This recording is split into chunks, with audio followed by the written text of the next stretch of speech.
Hello everyone, I am Alok and you are watching smart maths. আজকে করবো একটা পার্সেন্টেজের থেকে খুবই ইন্টারেস্টিং টপিক, ইন্টারেস্টিং কনসেপ্ট আমরা শিখবো। সেটা হচ্ছে ফ্রেশ ফ্রুট এবং ড্রাই ফ্রুটের তাজা ও শুকনো ফল রিলেটেড যে কোয়েশ্চেন বা যে প্রবলেম থাকে সেটা। ঠিক আছে, পরীক্ষাতে আসে বিভিন্ন জায়গায় এবং অনেকের খুবই ফেভারিট টপিক এটা। তো বেসিক্যালি টপিকটা কী থাকে এখানে, আমাদেরকে একটা বলে দেওয়া থাকবে যে একটা ফ্রেশ ফ্রুট আছে, যে একটা ফ্রেশ ফ্রুট তার মধ্যে থেকে যে জল, সেই জলটা যখন শুকিয়ে যাচ্ছে তো সেটা ড্রাই ফ্রুট হয়ে যায়। আমরা জানি মার্কেটে বিভিন্ন রকম জিনিস থাকে যেটা আমরা ফ্রেশও খাই, ড্রাইও খাই। কী কী হতে পারে এক্সাম্পল, যেমন একটা আঙুর হয়, আমাদের গ্রেপস হয়, তাই না? তো গ্রেপস, আঙুর শুকিয়ে যায়, শুকিয়ে গেলে সেটা রেইজিন, অর্থাৎ আমাদের কী হয়ে যায়, কিশমিশে পরিণত হয়ে যায়, গ্রেপস থেকে রেইজিন হয়ে যায়। তারপরে আমাদের নারকেল থাকে, যখন শুকিয়ে যায় শুকনো নারকেল, এরকম আরও অনেক জিনিস থাকে। ঠিক আছে, সেগুলো খাই। দু চারটে এক্সাম্পল তোমরা যদি মনে থাকে তাহলে অবশ্যই ডেসক্রিপশনে বলো, কারণ এটা তোমাদের জেনারেল অ্যাওয়ারনেসেও কাজে লাগবে। তো এবার কি হয়, এই ফ্রেশ ফ্রুট যে ড্রাই ফ্রুট হলো, তো এর মধ্যে দুটো জিনিস থাকে। একটা থাকে কি পাল্প, মানে এর মধ্যে যে খাই আমরা যে পার্টটা, রসালো অংশটা, আর তার সাথে থাকে ওয়াটারি পার্ট। তো এই দুটোকে মিলে আমাদের গোটা ফ্রুটটা তৈরি হয়। ড্রাই ফ্রুটের ক্ষেত্রে কি হয়ে যায়, পাল্পের পরিমাণটা এক্স্যাক্টলি সেম থাকবে, কমে যাবে না, ওয়াটারটা কমে যাচ্ছে। ঠিক হচ্ছে, কী হচ্ছে, ওয়াটারটা ডিক্রিজ হয়ে যায়, ওয়াটারটা ডিক্রিজ হয়ে যায়, কমে যায়। তো এটাই আমাদের এখানে বলা থাকে যে একটা টাটকা ফলকে যখন শুকিয়ে যায়, তো শুকিয়ে গেলে জলটা উড়ে গেল, তাহলে আমাকে বের করতে হবে যে একটা কত পরিমাণ টাটকা ফল লাগবে যেটা দিয়ে আমি এত পরিমাণ ড্রাই ফ্রুট বানাতে পারবো। বোঝা গেল ব্যাপারটা? বা উল্টোটাও জিজ্ঞেস করতে পারে। তো আমরা কিছু না বেসিক জিনিসটা বোঝালাম আমি তোমাদেরকে। এবার এটাকে দেখো কোশ্চেন্সে আমরা যাবো, বাট কোশ্চেন্সের আগে আমি একটা জিনিস বুঝিয়ে নিই ছোট্ট করে, যাতে তোমরা কোশ্চেনটা ইজিলি আমরা করতে পারি।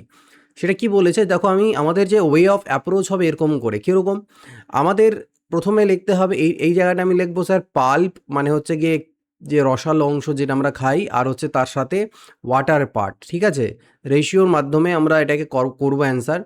আর এখানে যেটা থাকছে আমাদের, আমি লিখলাম ফ্রেশ ফ্রুট, আর এখানে নিচে লিখলাম ড্রাই ফ্রুট। ফরম্যাটটা মনে রাখো, ফরম্যাটটা আমাদের এরকমভাবে আমাদের যাবে। এবার প্রথম ক্ষেত্রে তোমাকে হয়তো কোশ্চেনে বলে দিতে পারে এরকম যে স্যার এর প্রথম যেটা ছিল তার মধ্যে আমার জলের পরিমাণ ছিল 70%, জলের পরিমাণ 60% ছিল। তাহলে 60% যদি জল থেকে থাকে, তাহলে বাকি 40% কী ছিল, আমার পাল্প ছিল। বলছে যখন স্যার শুকিয়ে গেল, শুকিয়ে যাওয়ার পরে যে ফলটা পেলাম, সেই ফলটার মধ্যে দেখা যাচ্ছে জল হয়ে গিয়েছে সাপোজ 20%। তাহলে জল যদি 20 হয় তাহলে এটা 80 হবে। এই যে 20, 80, 40, 60 করছি, সেটা ওই ফলটার রেসপেক্টে। কোনো একটা জিনিস কমপ্লিট মানে 100% হয়। তো তার রেসপেক্টে যদি আমি বের করি, তাহলে আগেও সেটা 100%, এখনও সেটা আমার 100%ই। ক্লিয়ার? সো আমি সেটাই কাজ করছি এখান থেকে। নাও দ্য থিং ইজ দ্যাট, যে আমি এখান থেকে বের করবো রেশিও, যে স্যার এটা 20 দুনা 40, 20 তিনে 60, এটা হচ্ছে 20 চারে 80, 20 একে 20। এবার আমি একটা জিনিস দেখছি যে যে আমার মেন ফান্ডা এখানটায়, যেটা মেন ফান্ডা, প্রত্যেকটা কোশ্চেনের মধ্যে একটা মেন ফান্ডা থাকে বা মেন পয়েন্ট থাকে যেটাকে আমাদের গ্র্যাব করতে হয়। সেটা এখানে কি, সেটা হচ্ছে যে আমাদের স্যার পাল্পের পরিমাণটা চেঞ্জ হবে না, আমাদের জলটা কমলো বাড়লো, রসালো অংশটা সেম থাকবে। তো আমি এখানে 2 ইউনিট বাট এখানে 4 ইউনিট আছে, আমি এটাকে ইকুয়াল করবো। কিভাবে করতে পারি, 2 আর 4-এর লসাগু 4 হয়, তো আমি দুটোকে 4 বানাবো। তো এটা তো 4 অলরেডি আছে, তাহলে এই রেশিওটাকে আমি স্লাইটলি ইনক্রিজ করবো 2 দিয়ে গুণ করে। এটাকে করে দেবো 2 দুনা 4, 2 তিনে 6, আর এটা আমার যা আছে তাই থাকলো। এবার পাল্পের পরিমাণ আমার সেম হয়ে গিয়েছে, আমি দেখছি ওয়াটার আমার 5 ইউনিট কমে গেছে। যাই হোক, সেটা কমুক, আমাকে জিজ্ঞেস করতে পারে যে কোশ্চেনে আমাদের কোনো না কোনো একটা ভ্যালু দেওয়া থাকবে। ঠিক আছে, দিয়ে আমাকে কোশ্চেনে জিজ্ঞেস করতে পারে যে আমার জল কতটা কমেছে। কি কি কোশ্চেন করতে পারে, জল কতটা কমেছে, বা ম্যাক্সিমাম যেটা এখানে থাকে, আমি দেখতে পাচ্ছি 6 আর 4-এ 10 ইউনিট আমার টাটকা ফল থেকে আমার 5 ইউনিট ড্রাই ফ্রুট তৈরি হচ্ছে। অর্থাৎ যদি আমার কাছে 10 কেজি টাটকা ফল থাকে, সেখান থেকে আমি 5 কেজি ড্রাই ফ্রুট পাবো। পরীক্ষাতে এরকমই কোশ্চেন থাকবে, আমাদের কোশ্চেন আমরা দেখব। মনে করো বলে দেওয়া আছে যে আমাকে 25 কেজি ড্রাই ফ্রুট পেতে হবে, তাহলে আমার কতটা টাটকা ফল দরকার। তো আমি 10 কেজির থেকে 5 কেজি পাচ্ছি, আর 5 কেজিকে আমি কম্পেয়ার করব 25-এর সাথে। তাহলে বলবো 5 মানে যদি 25 কেজি হয়, তাহলে সেক্ষেত্রে 10-এর ভ্যালু কত আসা চাই, 5 দুনা 10, 25 দুনা 50, তার মানে স্যার 50 কেজি আমার ফ্রেশ ফ্রুট লাগবে। এটাই মেইন ফান্ডা। চলো কোশ্চেন দেখি কি আছে কোশ্চেনে। বলেছে ফ্রেশ ফ্রুট আছে যার মধ্যে 68% ওয়াটার আছে, আর ড্রাই ফ্রুট আছে যার মধ্যে 20% ওয়াটার আছে। তাহলে আমরা ফটাফট লিখবো fresh dry pulp water. Fresh ফ্রুটে 68% ওয়াটার, তাহলে বাকি 32% পাল্প। রেশিওটা যদি করা যায় 4 8-এ 32, 4 17-তে 68। আর যখন ড্রাই ফ্রুট হয়ে গেল, তার মধ্যে ওয়াটার 20 হয়ে গেল, তার বাকি 80 থাকবে পাল্প। এটা হয়ে গেল স্যার 4:1। ফটাফট বললাম যে আমি স্যার এই দুটো চেঞ্জ হবে না, এই দুটোকে 8 বানাবো, তো এটা 8:17ই থাকুক, এটাকে 2 দিয়ে গুণ করে 2 4 8 2 1 2 করলাম। তার মানে টোটাল 25 ইউনিট ছিল আগে, আর এখন হয়ে গেল 10, অর্থাৎ 25 ইউনিট ফ্রেশ ফ্রুট থেকে আমি 10 ইউনিট ড্রাই ফ্রুট পাই। তাহলে আমাকে বলছে how much dry fruit can be obtain from 100 KG. তাহলে 25কে 100-র সাথে কম্পেয়ার করো, কত 25 কেজিকে 100 হতে গেলে ইন্টু 4 করতে হবে, 25 4 100। তাহলে এক্ষেত্রে ইন্টু 4 হয়ে গেলে এটা 40 হয়ে যাবে, এটা হয়ে যাবে কত আমাদের, ইন্টু 4 করলে 40 কেজি। তার মানে যদি তোমার কাছে 100 কেজি থাকে, ঠিক আছে, তাহলে তুমি সেখান থেকে কত পাবে, সেখান থেকে তুমি পেয়ে যাবে 40 KG. Clear, 40 KG dry fruit পাবে।